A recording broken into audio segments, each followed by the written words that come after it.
him, tell him I'm sorry, and those that he has cheated now, he has to now be repaying, be restituting, and be restoring the things he has taken. This kind of restitution, we hardly hear it. The testimony of restitution like this, we hardly hear it in our churches.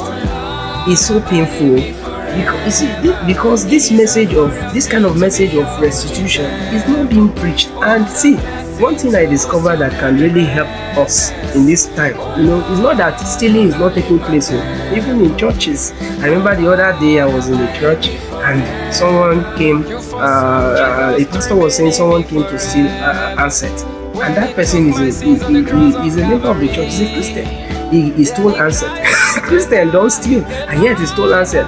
Now, when you steal that handset, and maybe you got home and you are under conviction, say, Holy Spirit, I'm sorry, I've stolen people's property, I'm sorry. Or you steal somebody's purse in the church and say, I'm sorry. It doesn't end there. You will need to go back to the church, to the pastor, and then ask him, please, Pastor, I'm sorry, I was tempted by the devil. Please, I want to return what I stole. You need to return. If you don't return, your salvation is not complete. A genuine salvation will lead to restitution. The things you stole, the people's property you stole, you need to return it back to them.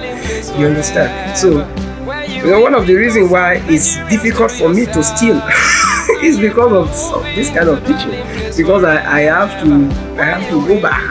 And if I didn't go back, then my salvation it can hinder me.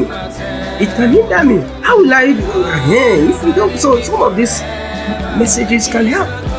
So